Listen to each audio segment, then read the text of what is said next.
Silang versi FPI Polisi. Saya ingin ke Sekretaris Umum FPI, Bang Munarman. Bang Munarman, sebelum masuk ke tanggal 7 Desember, adakah rangkaian peristiwa yang bisa Anda analisa atau Anda nilai yang memang memicu terjadinya peristiwa yang kita tahu sama-sama sekarang?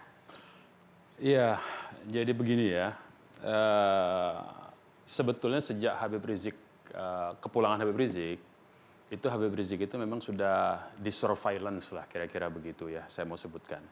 Dan surveillance-nya itu... Artinya apa surveillance, bahasa Indonesia? Ya, pemantauan, penguntitan, ya, jaksik begitu ya, penjejakan situasi. Yang dilakukan oleh?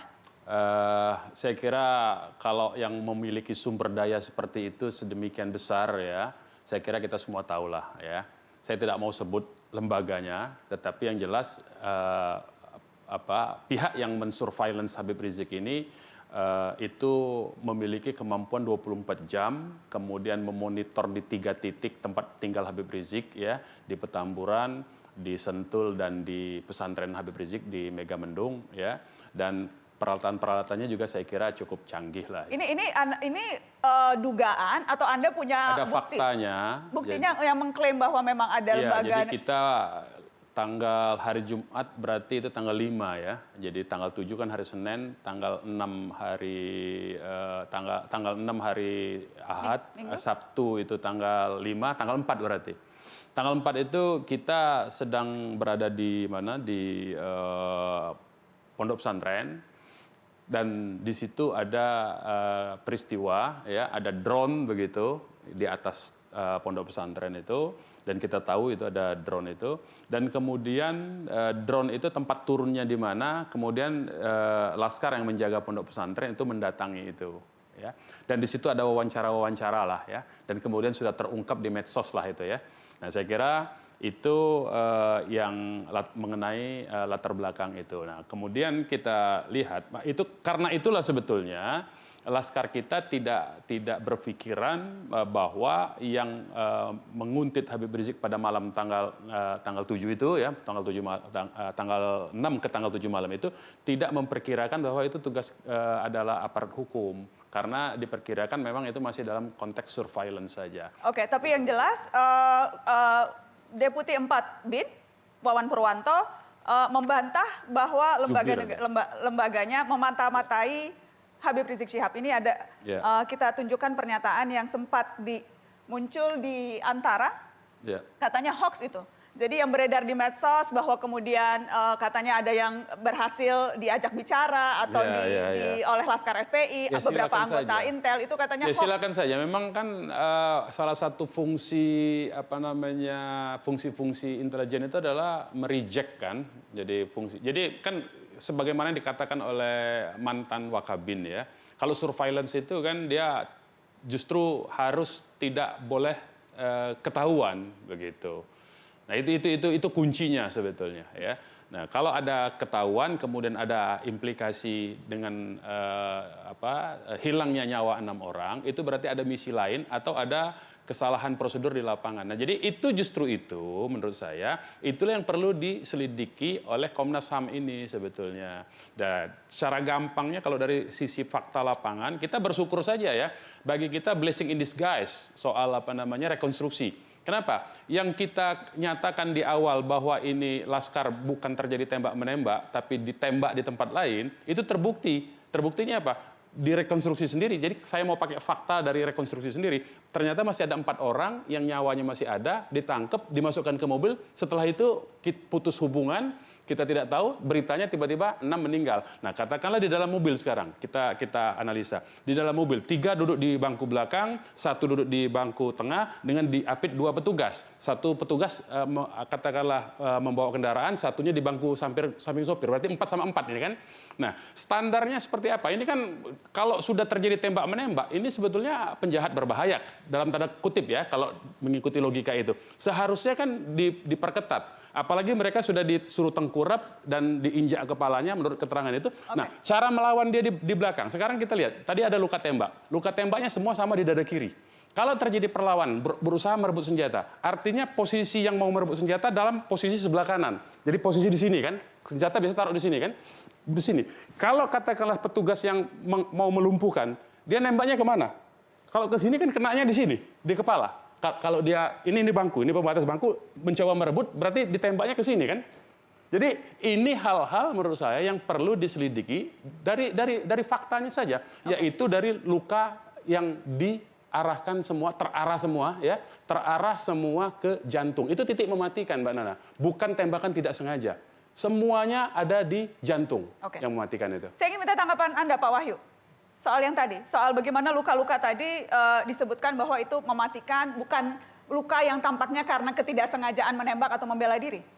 Posisi Kompolnas melihat rekonstruksi itu menceritakan hasil pemeriksaan.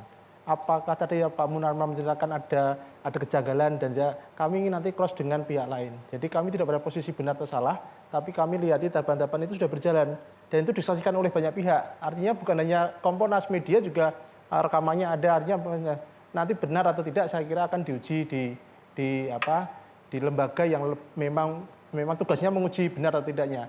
Oke.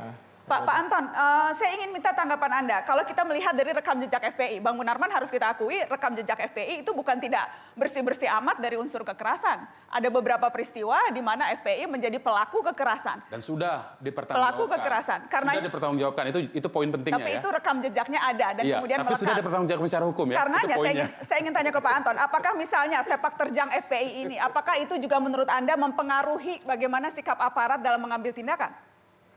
Ya, saya kira ada sebab dan akibat. Karena memang ada rekam jejak juga, rekan-rekan dari FPI ini melakukan ya aksi-aksi kekerasan dan intoleran. Yang juga cukup disesalkan, kadang-kadang juga agak menantang. Bahkan ya mungkin terkesan meremehkan. Meremehkan siapa ini? Menantang siapa? Ya menantang petugas, meremehkan negara gitu kan. Seperti kayak kemarin sebetulnya. Kan banyak yang bertanya, kenapa ini tidak? Ini diungkap kasusnya. Karena kan sudah diingatkan, tetapi malah ada hal-hal yang ya mungkin kata-kata yang kurang pantas, baik kepada TNI maupun kepada Polri. Justru dari kejadian ini, kita nanti jangan lagi ada silang versi, tapi harus saling menghormati, ya, saling menghargai. Dan memang rekam jejak itu ada. Kalau saya bacakan banyak sekali. Saya ingin bacakan apa yang misalnya disampaikan oleh Ketua Harian Kompolnas, rekan Pak Wahyu, Pak Beni Mamoto, yang menyebutkan ada 37 ex-anggota Front Pembela Islam yang bergabung ke organisasi terlarang, yang bergabung di Jemaah Ansarut Daulah, ada di Mujahid Indonesia Timur. Saya kutip juga yang mengatakan bahwa ada yang berakses senjata ke Filipina Selatan, Aceh, ada anggota FPI yang melakukan pengeboman Polresta Cirebon, ada yang menyembunyikan Nurdin M. Top, ada yang merakit bom. Ini data-data yang kemudian disebutkan yang rekam jejak yang dilakukan oleh FPI. Iya, itu kan tindakan personal. Kalau kita menghakimi itu, menganggap itu bahwa itu adalah kebijakan organisasi, bagaimana dengan tindakan korupsi yang dilakukan oleh para pejabat negara? Apakah bisa disebut negara itu disuruh untuk korupsi? Bagaimana tindakan-tindakan dari aparat negara yang lain yang melakukan pelanggaran hukum? Apakah itu ada doktrin untuk itu?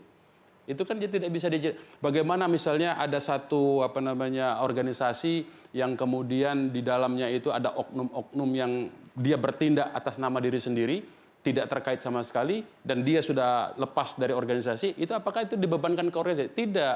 Kalau hukum itu dia tanggung jawabnya personal, tidak bisa dibebankan kepada organisasi. Dan kita secara organisasi sudah melarang hal-hal yang demikian. Karena itu di dalam kartu anggota setiap anggota FPI dilarang itu menggunakan kekerasan seperti itu. Ya, tapi walaupun dilarang, kan tentunya tidak bisa menjamin 100% bahwa larangan itu. Ya justru itu, itulah yang terjadi kepada semua. Saya kira itu bukan cuma FPI, institusi negara, aparat negara juga banyak melakukan itu.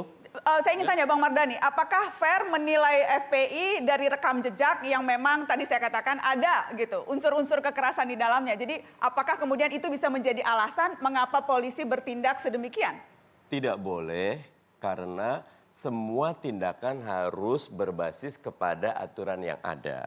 Belum lagi kalau kita melihat yang paling banyak sekali dirasakan masyarakat Aceh ketika tsunami Aceh, luar biasa teman-teman FPI. Gempa di Palembang, gempa di Jogja dan banyak. Artinya FPI memang namanya front pembela, ada laskarnya.